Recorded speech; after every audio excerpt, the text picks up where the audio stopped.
This is the off-season.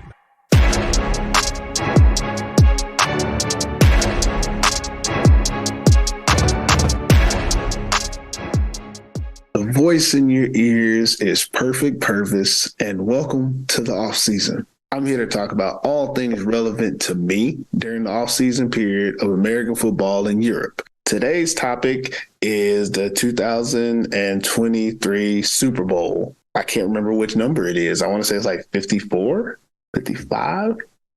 I don't know. But anyways, joining me is my good friend, Jamal Clay. And on this show, Jamal, what I like to do is you introduce yourself. You tell people how you're involved in football and why you're on my show and why you want to rock with us today.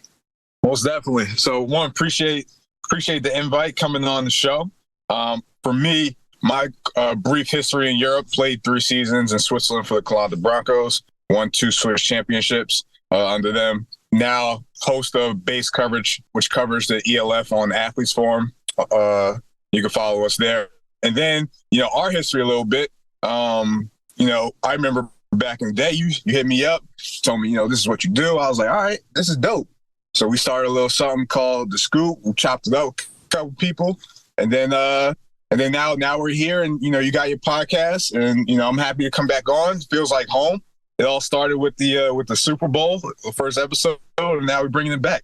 True that. And honestly, we should really do The Scoop again before we even get into this. And I just looked it up. It's Super Bowl 57. So LV2. So, it's Super Bowl 57. I'm trying to remember that. The crazy thing about that is that, how many people actually know Roman numerals nowadays? It's, not even a thing. Maybe in Europe it might be, but, I think it's similar to, Latin. Somehow people still learn Latin even though it's a dead language. And Roman numerals are used, I don't know why, but for, clocks and stuff, they still kind of use that. And I guess it's still used for the old school clocks. Yeah. And I guess if you're the, King Henry VIII or something, there's still people there that go off of that. Mostly in the States, if you get to the 3rd or the 4th, they just start changing your name, man. But I guess the Roman numerals still work for it. Yeah, but and just touch on what you said about our relationship. Normally we don't do this, but this is a fun episode anyways. But man, I missed The Scoop, actually. But we had 2 seasons of it. We had 2 seasons, and I think if anyone is actually following these podcasts, I talked about that on my first episode about how I've been on so many podcasts, and then I remembered during the show that we did The Scoop for 2 seasons. But I still think The Scoop is on hiatus because we can still bring that back almost at any time.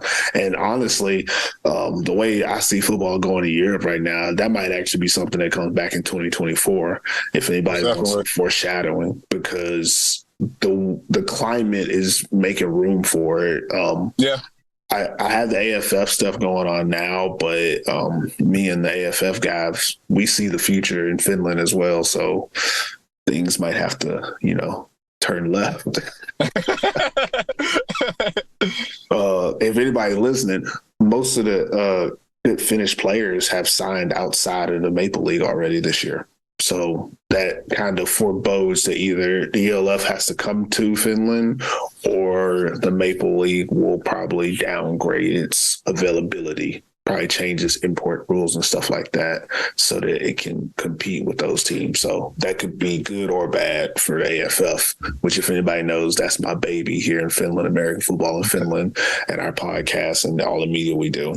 But enough about me and all that. Let's get into the Super Bowl 57, which, okay, I'll be honest, I'm not watching that much NFL this year.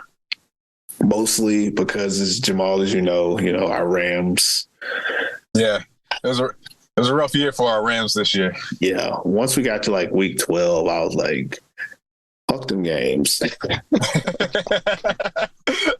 Oh, we want to watch them games. Real talk. Once Cup got hurt, Stafford got hurt, couldn't block anybody. Jalen don't look the same. It's just all right. This just ain't the year. This just ain't the year. Yeah, I mean, shit happens. And I mean, I don't care what nobody say. We still got one, so I'm okay. And we've been to what, two? We've been to two in the last 3 years, 4 years, something like that. It's not a problem. Yeah. But on to the actual Super Bowl this year, you got Kansas City Chiefs versus Philadelphia Eagles. First impressions, first thoughts on the game. What are your thoughts on it? When we first got this matchup, I thought there was a potential for a better matchup if Cincinnati would have won. And obviously, for those who watched that game, we know how that game ended. I just think, Cincinnati's offense, Philly's defense, I think that would have been a better matchup. However, the more you look into this game, there's so many storylines that, you can attack, you can go over. One, shout out to your home state, Texas, having two Texas quarterbacks in the Super Bowl. We got Pat Mahomes from White House, Texas, and then Jalen from outside of Dallas. I like to point out on various occasions, if you look at the NFL's top 32 teams, normally about 12 to 14 of those quarterbacks can come from Texas high schools, straight up. Just look at some of the best quarterbacks and longevity in the NFL. Usually what happens is you find guys that somehow played at Texas in high school. We produce quarterbacks and pitchers, if you want to really know the reason. A lot of those quarterbacks played baseball and football growing up. Not so much basketball in Texas. Nah, it's football country, no matter whether the state try to say otherwise. It's football country down there. But yeah, first off to the Super Bowl, man, I think I think it's gonna be high scoring. I think both these teams are built similarly. They both got a defensive line. They both have a quarterback. The running game, ebbs and flows on each team. But I think as we're looking at this game, I think it has potential to be a pretty exciting game, pretty high scoring game. So it'll be interesting. But I think ultimately it's gonna be a decent matchup to watch. What about you? What do you think of the game? I think it's going to be two totally different stories between these two teams.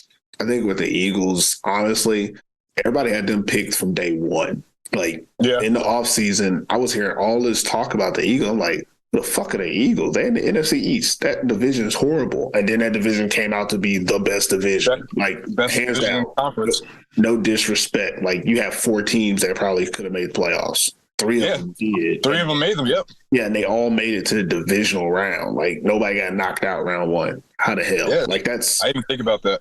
Yeah, that's crazy, and that's what they did. And, I mean, for them, look at the two games they played in the playoffs. 30 points. Gave up less than 2 touchdowns defensively in both games. Routes. That's in the playoffs. Routes. Yeah. Now, I'm not gonna say that the NFC is as good as the AFC. So obviously the Chiefs have to go through some things to get there. But the Chiefs have looked good, but not invincible all year. Nah. But this is one of those games where you're gonna look at the Eagles and you'll be like, okay, Eagles just have to decide: do they want to run? Do they want to pass? They want to mix it up. They want Jalen Hurts to run. They want him to throw it more. They want the receivers to show up. Their defense is gonna do what they got to do. But then you look at the other side, you look at the Chiefs, and you're like, okay, they don't match up great, but Travis Kelce is on the team. Yeah, he's gonna get targets. Patrick Mahomes is Patrick Mahomes. Yeah. That's what it comes down to. If the Chiefs win this game, Patrick Mahomes is gonna do something that can't nobody else in the world do. That's the only way they win this game. He's got 2 weeks to get healthy too. Yeah, he'll be fine. I seen him hopping around last week. He will be fine. But listen. Yeah, if he can run 8 yards for a first down and seal the game, you give him 2 weeks, he'll be fine. Yeah, he'll be fine. Again, just summing it back up, it comes down to either Patrick Mahomes is going to do something so great that his team wins, similar to what they did in Cincinnati. It came down to him having the ball, him having time, having the ball, and then they win. But for the Eagles to win, it'll be more of a dominant fashion. I can't say personally that I've seen them win a lot of close games, but they really haven't had to. And you usually find out early from them. I mean, they dominated almost all the season. They went 14-2 or something like that this year? 14-2, 13-3, something like that. Yeah, you only lose a few games. That's dominant. You lose less than 5 games in a season, and that's what they did. And they steamroll most people. And that's the thing about them is in this game, feel like they could steamroll the Chiefs, but because Pat Mahomes on that team, you can't count on that. So I wouldn't know who would win. You get into a shootout, I think it favors KC. But like you said, that both teams start fast all season. That's why I think it's going to be, a pretty high scoring game. And the Chiefs mentally are in the mindset right now where they feel disrespected. Like they feel like they're the underdog. And you saw Chris Jones, last, what was it, week and a half, whatever, in that game against the Bengals. He had like 3 sacks. He hasn't had a sack in the playoffs his whole career, and now all of a sudden he starts coming out of nowhere. So I think the Chiefs are kind of in the mindset where they're playing with house money, and I think more pressure is going to fall on Philly heading into. I agree, 100%. Yeah, because Philly's supposed to do it, but yeah, like you said, like talking about other big issues in this game, like let's get what is it? Damn it, I'm messing up. My English is so bad because I don't speak it enough out here. But let's get into the societal issues, if anything. Let's get into the culture. We got our first Super Bowl with 2 black quarterbacks, man. Yeah. Like, how does that make you feel? It's crazy because, like, you look at, like, the last time something like this happened where we had 2 black coaches. We were looking at the Colts-Bears Super Bowl. Down in Miami in the rain, Devin Hester runs opening kickoff back for a touchdown. And, it was between Tony Dungy and Lovie Smith. And that was the story. And now you're seeing it, with guys that are actually playing. And when I look at when I see like and evaluate the quarterbacks in the league, like the evolution of, the quarterback has changed like drastically. We went from guys who, you have to win in the pocket, to guys who are, creating and, playing off script, but playing within like the confines, like of their playbook or the game and stuff like that. And they're not just completely going off script. Like the fact that we're at this point now just shows the evolution of the quarterback position and how it can't just be like, you can't just put one type of person like, or group of people in a box, right? These guys have gotten opportunities to prove that they could be quarterbacks. And now they're playing at the highest level. Man, it's gonna be a beautiful thing to watch, especially for the culture.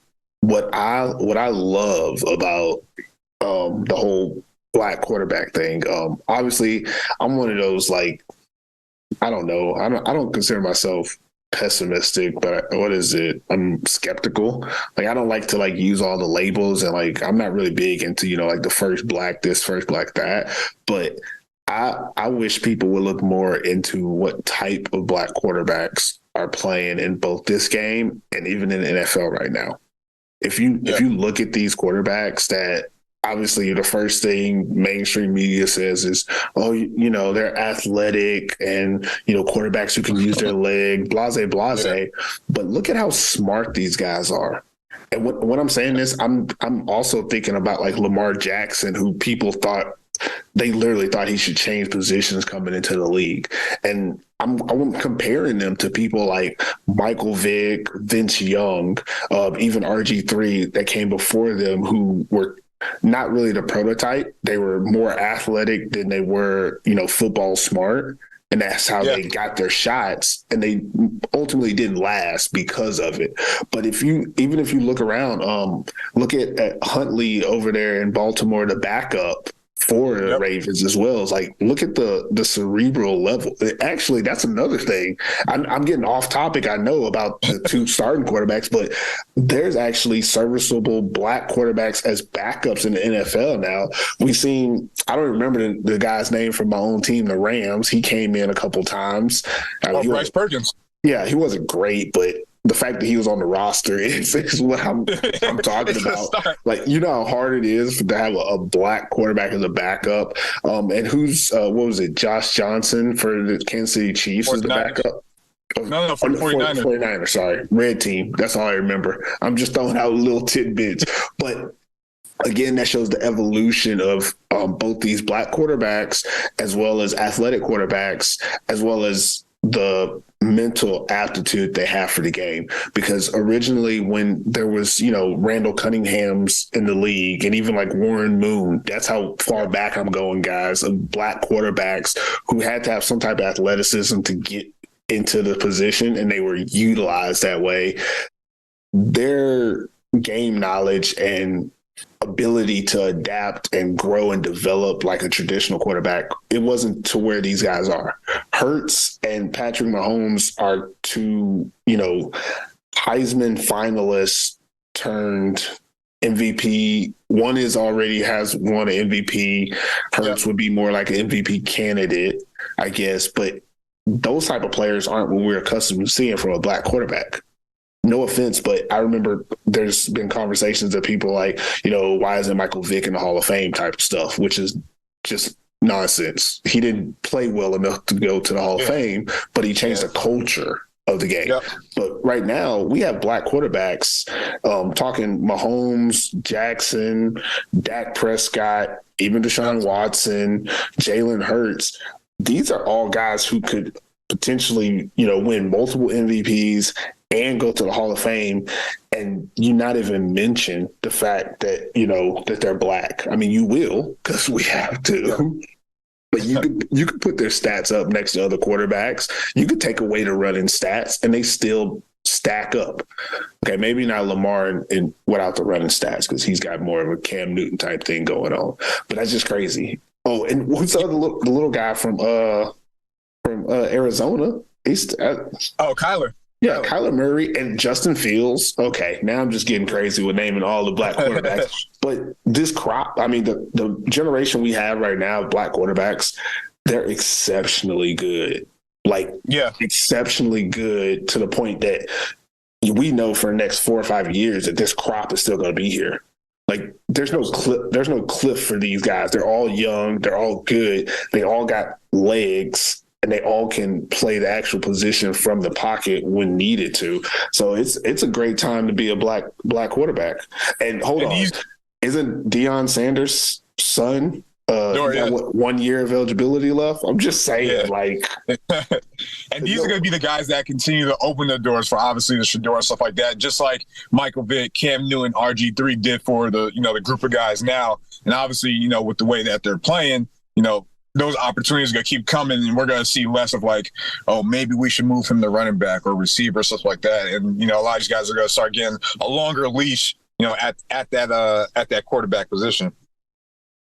These topics are too good, because I'm going to stay on this, because now I'm going to segue into, what this brings about for black people in this sport is it goes to that next level of, we have Brian Leftwich.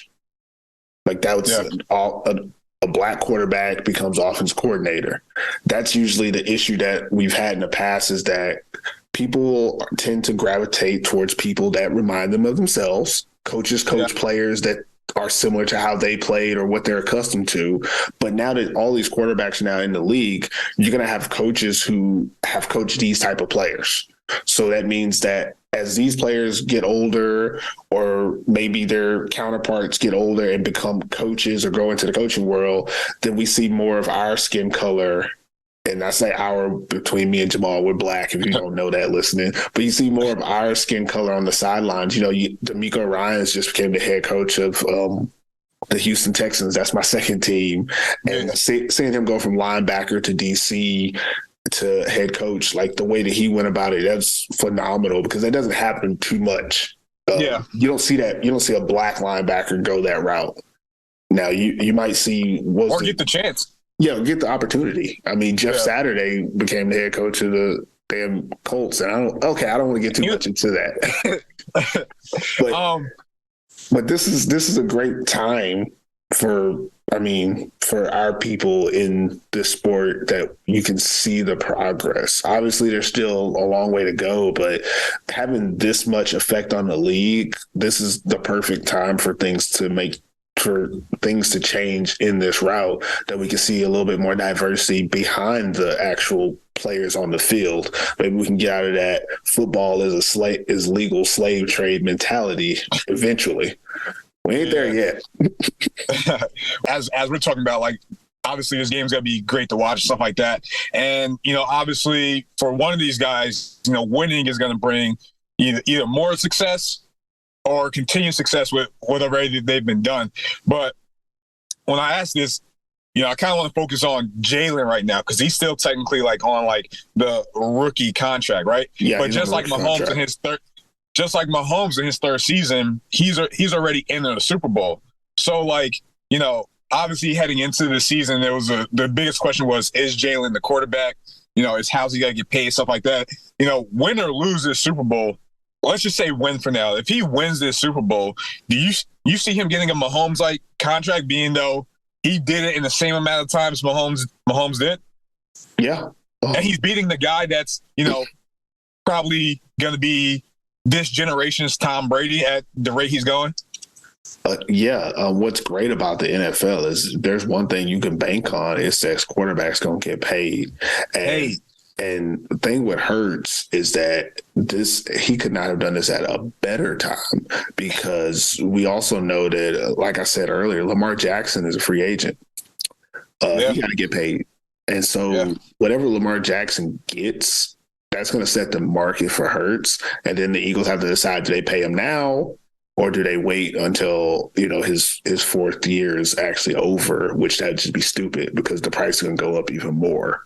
Because I think there's some more free agents out there that'll be getting new deals by then. And, you know, with the quarterback market, it just keeps going up. So if they win one, you just lock them up now. That's what you why wait, right? Yeah, you already won. It's going to be cheaper for you too. Yeah, and if they lose, you just lock them up now, because it don't make any sense to do it any other way. Like, he's going to get big time money, and for them, they'll be able to. I mean, financially, what I've always seen is when teams win Super Bowls, that's usually when the players that are on that team can demand a higher rate for their services. So most teams have to break off. And if you hold a quarterback to a rookie deal after that, what usually happens is it just delays inevitable of you having to pay him so much later that you can't afford to rebuild around him. And that's why you just pay him. And then you already knew you're going to lose some of those players. Like, the fact that these two teams are in the Super Bowl, most of these players won't be on either one of these two teams next year. No, because you definitely have to free, you know, money up in order to pay your guys. But other guys are going to want to get paid too. Like, other guys are like, well, listen, like, I got my ring now. You know, let me go capitalize on this money that's out there. And there's 30 other teams out there saying, okay, you helped them to the Super Bowl, we will pay you whatever you want because we have room, while the team you're on doesn't have room, even though y'all just won a Super Bowl. So, I mean, that's how it goes. I think Hurts will get paid and paid well. I am interested to see how it goes next year in the NFC East, because, I'm getting way off the Super Bowl topic, but I don't care. We'll be okay. But I'm really interested to see how Washington comes back next year. Yeah. Because what was it? Was it Tyler Heinicke? Was he the one holding it down at the season for them? Yeah. So they've got a tough situation because they're not going to have great draft positions, so they're not going to get another quarterback. And they have to decide. They're pretty much where the Eagles were. Not this year, but last year, having to decide, like, is this going to be our guy? And that's going to be interesting. Yeah, that's going to be interesting playing in that division where all the quarterbacks are coming back and looking really good. Daniel Jones is a free agent also. And that's another thing. He's about to get a bag. Yeah. And whatever he get, like him, Lamar, like, there's some guys out there. I mean, if Tom Brady decides to, you know, pull it back in too, like, well, Tom Brady don't ever ask for a bag, so he'd be okay. But Daniel Jones about to get paid. Lamar Jackson about to get paid. Hurts can either get paid before or after them. If I was the Eagles, I'd start worrying about his deal right now. Right? Yeah. I try to pay him before them, and I know his agent's going to tell him to wait, so they probably will. But once those two guys get signed, it's going to really set the market for him, especially the Daniel Jones signing, because that's really going to let him know where he stands. Because and it's just going to continue to drive that number up too. Yeah. I don't want to talk too much about that because I'm getting really side-based, because when I talk NFL, I see so many games like outside of just this one game. And I think this one game is just a culmination of a really good season, in my opinion, when I think about the competition going over. But going on to, like, I guess this actual game, I guess we just went over Hurts. Let's go with Mahomes real quick. We talk legacy, right? Like, is he the face of the NFL? Is he the best thing smoking? Is he the next Tom Brady? I don't know. well, well, listen. When you look at Mahomes, you're looking at someone that's been in the league 5 years. This is his third Super Bowl, right? He's 1-1 right now. So if he could get this one and be 2-1, seeing how everything is shaping up, he's still what, 26, 27? The dude's seen nothing but success. He's been in the playoffs every year since he's been in the league. He's been in the AFC Championship every year since he's been in the league. So at some point, we talk about quarterbacks, right? We're talking about just like the Trevor Lawrences, the Justin Herberts, the Joe Burrows, the Josh Allens. He's gonna have to continue to go through these guys. But as of right now, he's got to be the face of the league. Win or lose this championship, I think right now he is face of the league because he is the standard, not only in the league but at that position for quarterback in general right now. When you were sitting there naming all those quarterbacks, all I could think was, if I was one of those quarterbacks, I'd take my ball and go to NFC. Fuck this NFC, right? I do not want to be dealing you got to go through that gauntlet every year. It's a very strong comparison to what happened when Brady was doing his thing in New England, because there used to be a lot of talk of Brady and Manning, right? And it always came down in the playoffs, either they're playing in championship or they're playing in divisional round. And then a name I said earlier, Phillip Rivers, was always in the mix with the Chargers as well. I'm talking about a dynasty era. But during those times, it was just hard to get to that game. So you have different contenders. I think the Chargers, the Colts, who else in the AFC was good back then? Yeah. There was a time in the AFC where it was literally Brady, Manning, or Roethlisberger that were in the Super Bowl. Roethlisberger, that's the other team. There you go. For a decade. Yeah, and look at the AFC now. Chiefs, Bills, Bengals. Yep. That's how you feel. And then you say Chargers because you just feel like they should.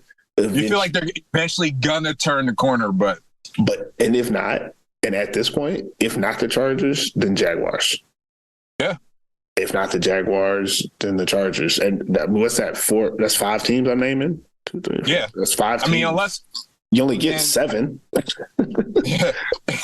And I know we're talking about the Super Bowl and don't sleep on the Ravens. But don't sleep on the Ravens. The Ravens. If Russell Wilson ever gets right, you got the Broncos. Let's pump the brakes on that. Well, no. Listen, reason why I say that though, their defense is legit. But that's why I say if Russell Wilson gets right, obviously with Sean Payton there now, that's potentially could be, just another hurdle for someone. But look, I'm just gonna throw this out there. I drafted, and I say this all the time, and if anybody has ever been on my fantasy football team, they know that I drafted Russell Wilson his rookie year on my fantasy football teams because I knew that he was going to become the one. Yeah. And as soon as he became the one and started making a name for himself, win Super Bowl, all that stuff, I started telling people, I drafted him as a rookie in fantasy. When he was drafted in the 3rd round in the NFL as a quarterback, I had him on my team. He sat on the bench, obviously, because I didn't expect him to play. And then when he did play, he just handed the ball off to Marshawn Lynch. But I knew what he was going to be. And that's I'm just setting you up for how much I love me some Russell Wilson. He is not him.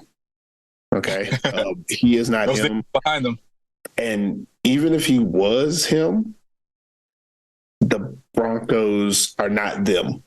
And I will say this, similar to what happened when the AFC East was ran by the New England Patriots, the Broncos own that division. It is what it is. And not the Broncos, the Chiefs own that division. It is what it is.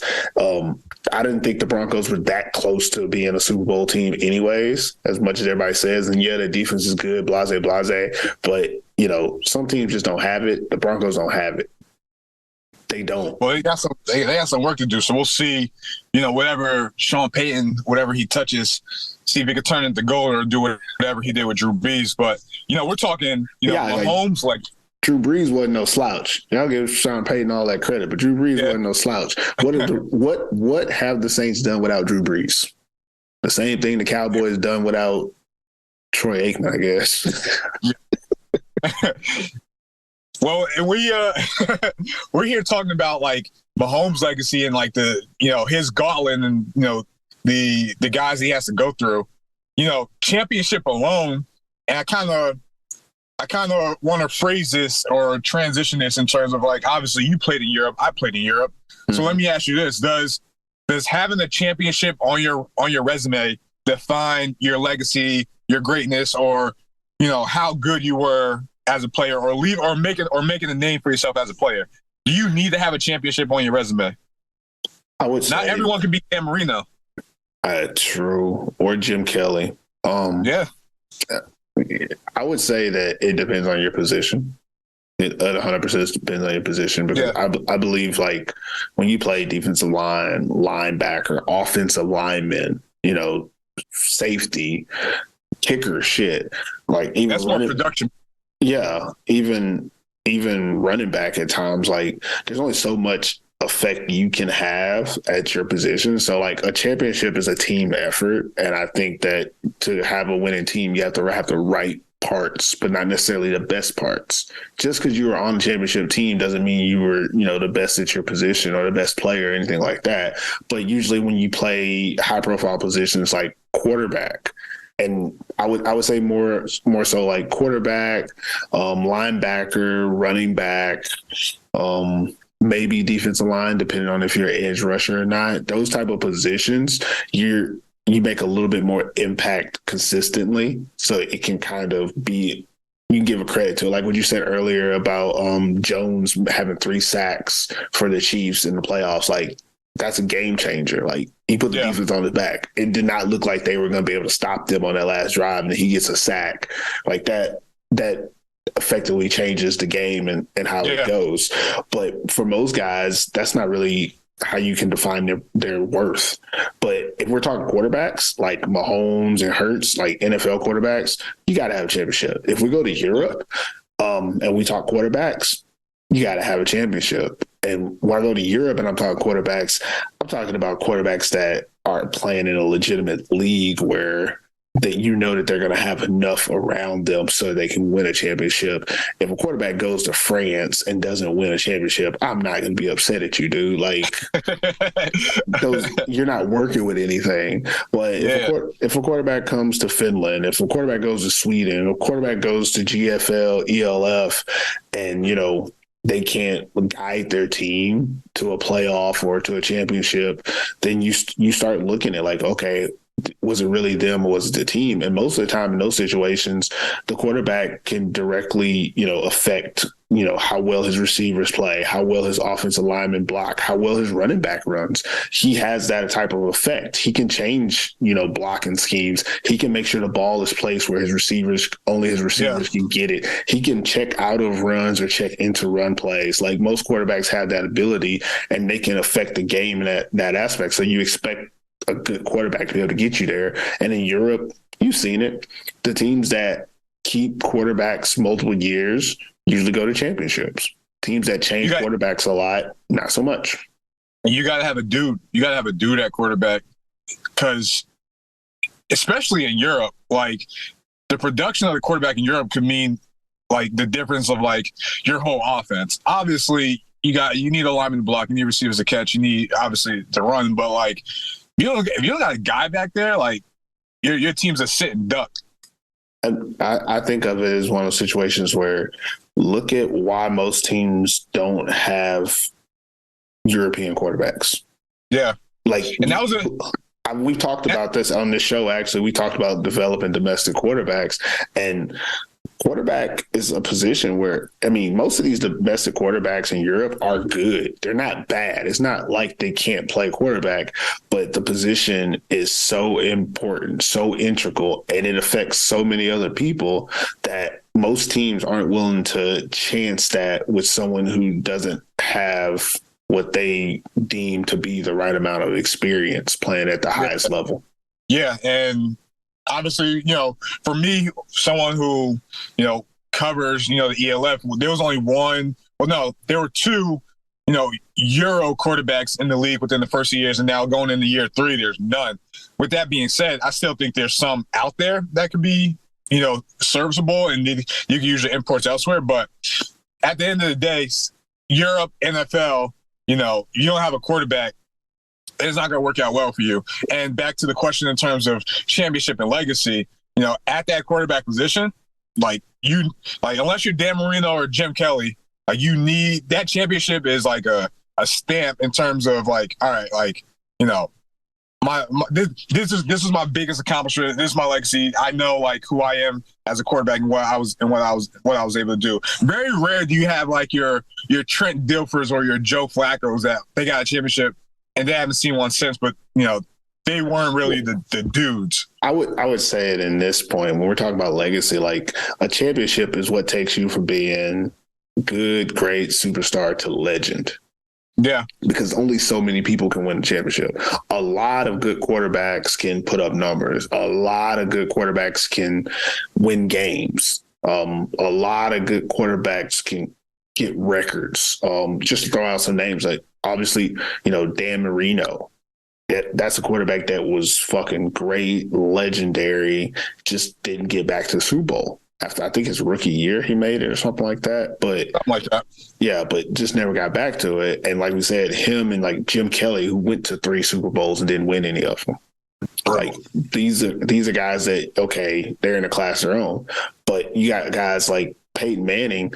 If he hadn't won a championship, it would have been tough. Yeah, yeah. It would have been tough. He wasn't really good in the playoffs. Yeah, regular season, he was that dude. But that's what I'm saying. He had all these numbers, all these stats, and then you get into the playoffs and you're not getting a championship. You're looking at somebody like Justin Herbert or somebody like Phillip Rivers. Phillip Rivers is going into the Hall of Fame. He is going into the Hall of Fame. He will be in. But in 10 years, will anyone be, having conversations about Phillip Rivers? Yes, because I will, because I fucks with Phillip Rivers. But other than me, I mean, I've been a Phillip Rivers fan since I was playing NCAA, and he was at North Carolina State. Yeah, he was at NC State. He was a dog on that game, and I was like, I ride with this guy. And so I've been with him ever since. And he had more kids than he had playoff wins, I think, right? 20. Probably still popping them out, if I'm being honest. He's a lifetime father. But someone like that, his legacy is slightly tarnished because I don't think he ever got to the big game. And then you look at someone like Matt Stafford, people are still saying, you can take him out of Detroit, but you can't take the Detroit out of him. Even though we won a Super Bowl, people are still making those comments that, now he's revert back to his old ways, let him go, blah, blah, blah. Matt Stafford is a motherfucking dog.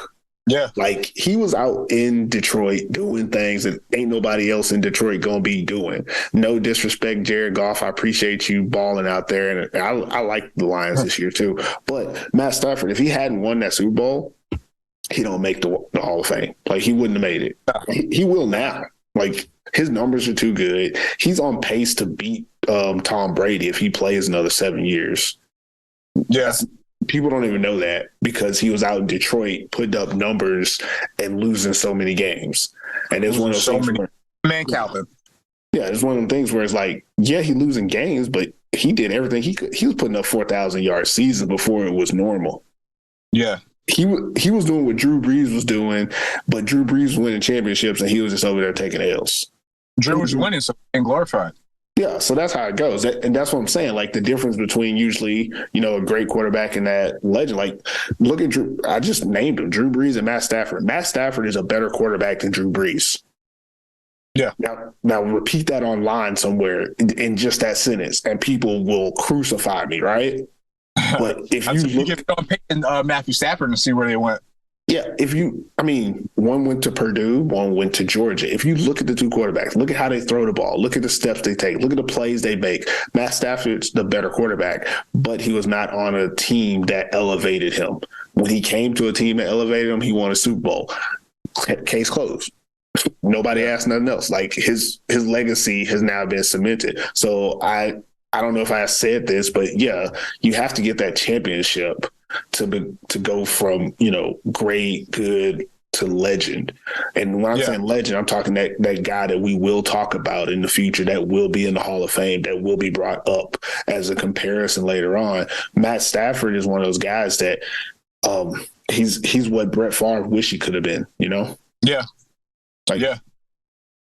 Well, without the scandal, obviously, but both scandals, because he had one with the Jets too. well, the dick pic. Yeah. Transition back to like the Super Bowl and stuff like that. When we talk about legacy, you know, one of the storylines, you know, Andy Reid, right? You know, wow, he goes from coaching Philly, multiple NFC championships, one Super Bowl appearance, doesn't get the job done. Now go to Kansas City.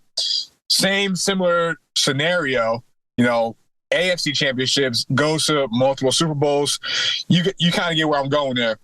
Yeah. You know, so for someone like Andy Reid or someone like the Philadelphia Eagles, like, you know, should your previous team be bitter that, you know, you go on to a new team, you're having just as much and more success with them, and you couldn't get the job done with your previous team?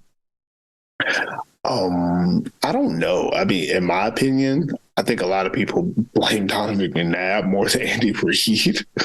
Like, people hate Donovan McNabb in Philadelphia. Like, it don't make no sense to me, because I thought he did everything he could for that team. But also, I don't think the Eagles work that way. I think the Eagles, I can't speak about like the, I guess, organization, but I know the fan base a little bit better. I mean, the Eagles fan base they're pretty hateful. Like, yeah, absolutely. They probably don't give two shits about Andy Reid, and I don't think that they have a jail in their stadium. Yeah, I don't think they're jealous per se. Like, I don't think they're like jealous of his success over there. I think Andy Reid could win 25 Super Bowls straight for other teams, and they will hate him the same. Like, they're more of a, if you're not with us, you're against us mentality. But I do feel like for Andy Reid, it's one of those situations where he doesn't have anything to prove. Like, when he was in Philadelphia, they might not have went to the Super Bowl, but he proved his worth to that organization. And the reason that, you know, he ended up not being with them anymore was that he couldn't get them to the Super Bowl. But it's one of those things where there's only so much you can control in this game. Yeah.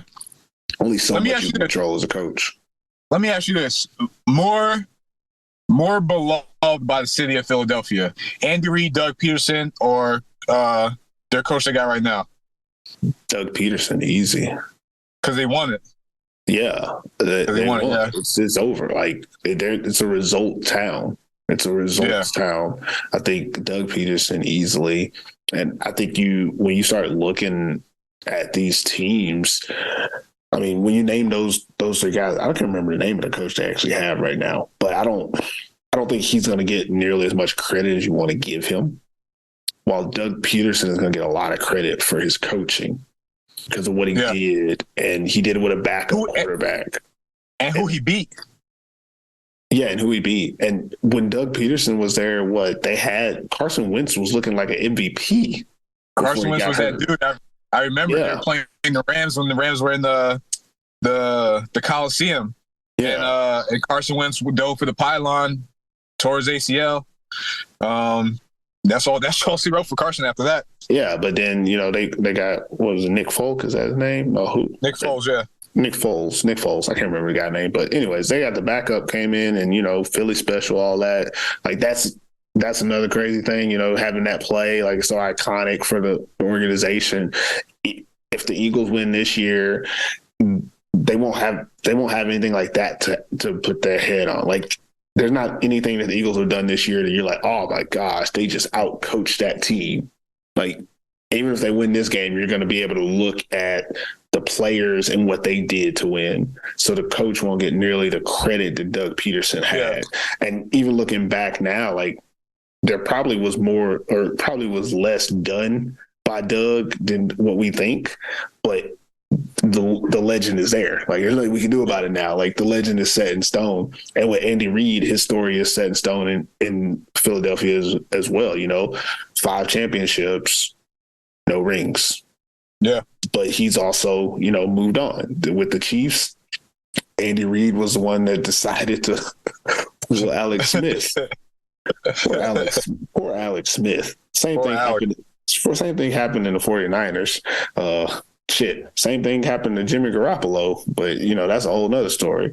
So him deciding to, go with this young quarterback in Patrick Mahomes, that also cemented his legacy is, okay, maybe it wasn't Andy Reid in Philly. Maybe it was just McNabb. I mean, it kind of speaks to that because he has a very young Mahomes playing at a very high level that I don't think Mahomes would be playing at if he was in a different system. Yeah, I don't see Mahomes being Mahomes who he is today without Andy Reid. Yeah, and again, I think with these two in 4 or 5 years, we'll get to that Brady Belichick situation, and it is what it is. If Andy Reid makes it that long, I heard he eats a lot, so I don't know. all I see online is memes about Andy Reid and hamburgers. Like, it's ridiculous. Yes. Freaking Andy Reid's fucking hilarious, and they fucking love making, there's always like gimmicks, or it's always like lookalikes just chilling in the stadium. Wow, so many. Another storyline, looking at the Super Bowl, you got Jason Kelce and Travis Kelce, brothers. One's the center for the Eagles. One is the tight end for the Chiefs. Looking at this, let's go back to your playing days when you were toting the rock over in Basel, Switzerland, right? Let's say, would you prefer to play a championship game with your brother or against your brother? My brother personally, or a brother in general? Because I've played a championship game with my brother. We played a semi-pro game in Texas way back in the day. Well, I didn't play. I actually ended up coaching. I quit so I could coach. We won that game. Like, I was the starting safety. That's when the coach career started. Yeah, I was the starting safety for that team. Again, this has nothing to do with what we're talking about, but I'm going to talk about it anyways. I was the starting safety for that team, and we were giving up like 7 points a game, and we were like 1-4. Let me repeat that. We never gave up more than one touchdown a game, and we were 1-4. You were getting beat by field goals. No, we were getting beat 7-0. Or 6-0. They wouldn't get the extra point all the time. Like, we weren't getting beat by a 3-0 or 10-7. We couldn't score. So we had a team meeting, and I talked to the coach. I told him, look, I could run the offense. I could do it much better than what you got. And so the team manager or team owner or whatever it was, he actually fired like his best friend who was the offensive coordinator so that I could become the offense coordinator. Like, it was that serious. Strip on them. Yeah, and I basically put in a base offense so that they could. No one came to practice and stuff. Only like 7 players came to practice, so I need to make sure they knew the 7 plays we were going to run. Put in a simple offense. We had talent. Like, we were better than everybody. Yeah, Buck Sweet. No, we lined up.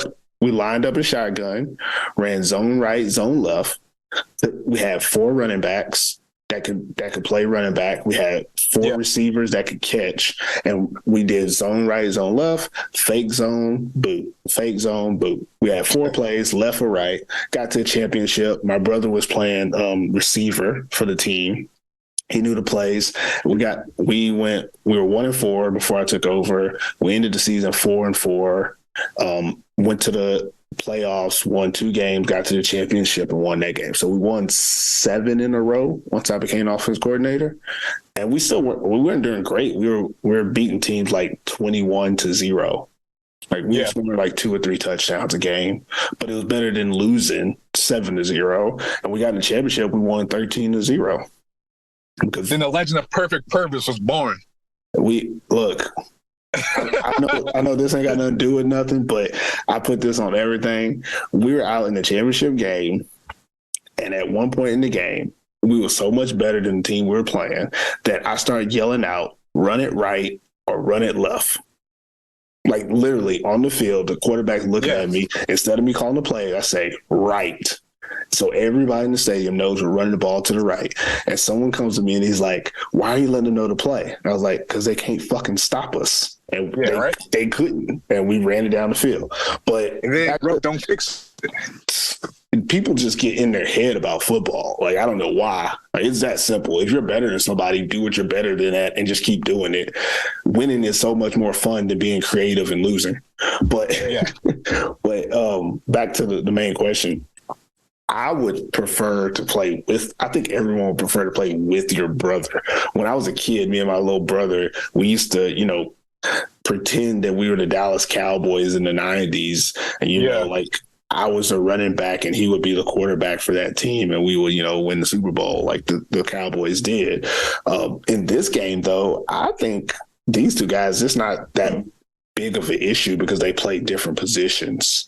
Yeah. They play on the same side of the ball. So, like, they get to watch each other during the game, actually, if they want to. Yeah. But they both have already won a Super Bowl, too. So it's like, one of these dudes is gonna get a second ring. Yeah, like it's gonna be definitely bragging rights.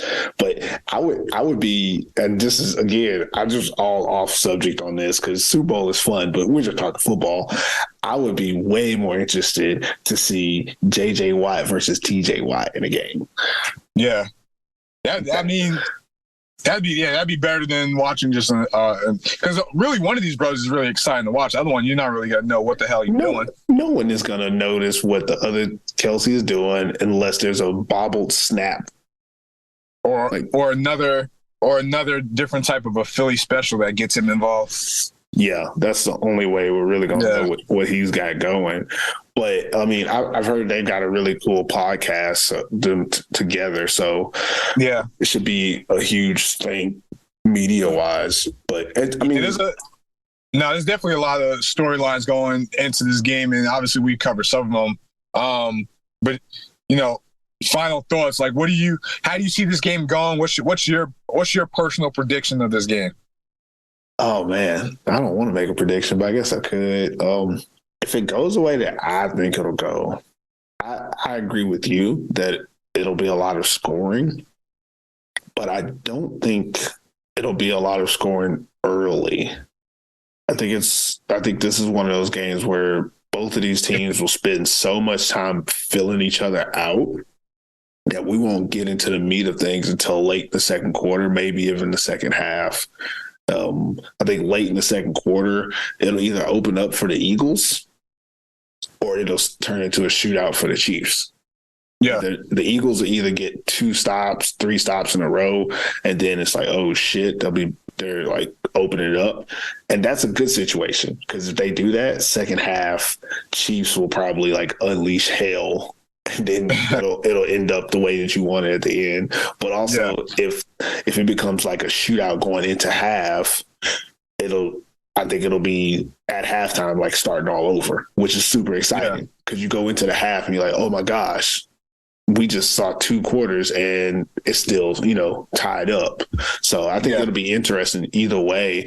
But I think that if it comes down to the end of the game, it's one of those situations where the Chiefs will try to give Mahomes a chance to finish the game himself, while the Eagles will try to salt the game away with their run game. Like it'll be 2 totally different styles at the end. The Chiefs will be trying to score, and the Eagles, I think, will be trying to play keep away. And I don't see the Eagles being behind. That's one thing. I don't see the Eagles being like the team coming from behind in this game. Like everything that I see is either them getting far ahead or going back and forth and being a little bit ahead. Like I don't see the Eagles getting behind by 2 scores at any point. Yeah. Which makes me think they're going to win. So you got Philly special. Yeah. If I had to pick somebody, I'd pick the Eagles. I think they're the better team. Yeah. Well, that's interesting because I'm rocking with the Chiefs. I think, as we said earlier, I think it's going to be a high scoring game. The Eagles are the best first half team from what everyone says in the league this season. Yeah. I think when you put that into perspective, the Chiefs could go touchdown for touchdown, with them if that's the case. I think the one thing that concerns me about the Chiefs is, they get off to a fast start too, but they always struggle like in the third quarter when stuff gets a little interesting. Obviously, you look at how the Bengals, played them a couple weeks ago. But ultimately, I think if it comes down to a position where it's like, Mahomes has the ball last, we've seen literally him and Travis Kelce create plays on the fly. They're gonna find a way to make it work and make them win. So I'm rocking with the Chiefs. I'm gonna say 35-24 KC. I'm going with the 35-24? 35-24 KC barbecue. Do the math. How many points is that you're saying? Hold up. 59. Hold up. No, the difference. Like, who? 35-24. That's 11 points? You think they're going to win by 11 points? 11 points. I think something weird's going to happen. It always happens in the Super Bowl. You're giving them 2 scores? 2 scores. To the Chiefs. To the Chiefs. All right, just making sure that's out there, guys. He just gave them 2 scores to the Chiefs. Don't let that be forgotten. But I think that's it. I think we covered Super Bowl. I mean, I think we covered football. We covered football in relation to the Super Bowl, but we cover a little bit of both. Yeah, we're going to still tagline this Super Bowl, so we'll get some clicks. That's for damn sure. But before we get out of here, you want to add anything to the convo or update us about anything that you got going, like personally or professionally, that could be of interest to our audience? You want to throw out some shout outs, shameless plug, man, whatever you got. Yeah, man. Athletes Forum on Instagram. I do a podcast covering the European League of Football, ELF, called Base Coverage, where you can find on YouTube. I'm not breaking any news or anything. It's more reactionary, but it's I have a lot of guests coming on. I do some picks throughout the season. We're starting that back up in March as we head into like the spring and as it gets closer and closer. But yeah, man, just follow us on Instagram at Athletes Forum. Check out the YouTube page. I'll also post some scoop episodes every once in a while. You can see what me and Pervis was cooking up back in the day and what we might be working on in the future. But yeah, man. It's a break time right now, but it'll be a fun time soon. That's why we have the off season, because I swear no one does anything at this time of the year. I swear nobody does. But another thing, I don't know if anybody is listening is watching my Facebook feed or anything, but I've never been to a GFL or ELF game. I said EFL. I think on Facebook. I said the wrong letters. Whatever. I've never been to a European Football League game or European League of Football, whatever it is. I've never been to either game. And, if somebody want to, get me out there, I normally can, I can foot the bill for my flight. It's usually finding somewhere to stay and then finding some food that gets expensive for, perfect purpose. So if anybody is willing to accommodate me, shoot me a message. I make trips. You can find me in Sweden, Denmark, Spain, France this year. I'll be around. So, I think I'm going to Norway too. I'm trying to go to Ireland. But you don't hear Germany. Yeah. You don't hear Germany because, I don't really get invites out there. Like, people don't ask me to come. And then I look at how much it would cost for me to fly, get a place to stay, eat, travel. And I'm like, $500 and no one actually wants me there. Come on now. I can't do that, guys. But if y'all want me there, maybe I'll watch an ELF game. Maybe I can come on base coverage, Hey, the only reason I'm not on base coverage is because I ain't got nothing to reference. I can't afford the pay-per-view that they got for the ELF. What is like $100 to watch one team to get a season pass? I got NFL Game Pass. Ooh, my wife not here. Good, because that's $250 a year. Sheesh. But I can watch every game. All NFL games. I can watch any of them whenever I want to. I mostly just watch the Rams up to week 12, but I can watch also all the shows and stuff on the NFL Network. And I'm cool with paying that. But right now I can't afford to do that and watch the ELF. So the best way for me to, see the ELF is to go to the game. Go in person. Yeah, and I can't go to look, I'm not trying to just, just show up at a game, not know nobody, not have no, friends or nothing there, guys. If you're listening, send me a link.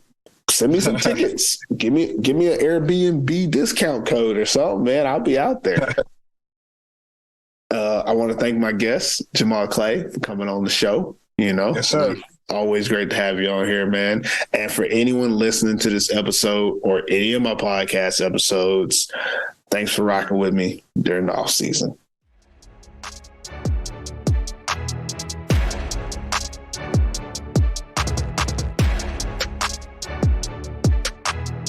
This is the off-season